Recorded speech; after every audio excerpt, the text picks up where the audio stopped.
stones, I could simply snap my fingers. They would all cease to exist, and I call that mercy. So, he calls destroying half of the universe what? Mercy. Mercy, right? And so that's not something that you hear attributed to the devil or his team, right? It's always attributed to God. God is the merciful one. But he's saying that wiping half the people out is mercy, right? Which I believe, God is going to destroy the wicked, because who wants to live for eternity in a world full of rapists, murderers, It's mercy on his children. He's saving us from those people. That's right. It's merciful for you to not live in a life of sin forever. Here he's having a conversation with Doctor Strange, and Doctor Strange asks him what he's going to do. And then what? I finally rest and watch the sunrise on a grateful universe. The hardest choices require the strongest wills.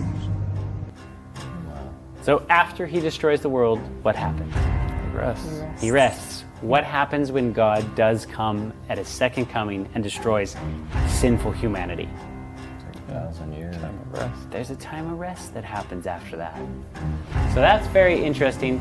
There's also another story parallel to God, and this story is when Thanos is looking for one of these Infinity Stones, and he gets one from this guy here, and in order to get the stone, he has to sacrifice one of his children. The stone demands a sacrifice. Of what? In order to take the stone, you must lose that which you love. A soul for a soul.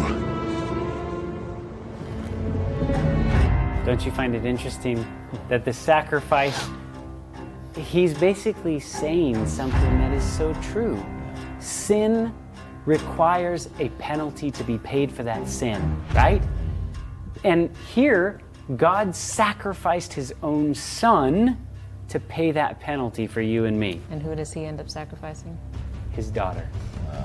I'm saying, it's almost like this psychological warfare, because when you see these characters, instantly you think, oh, bad guy, cloak, looks like a skull, a Grim Reaper. Looks like death. Yeah, so if you're just watching with your eyes, you're seeing bad guys, good guys, but God does not judge on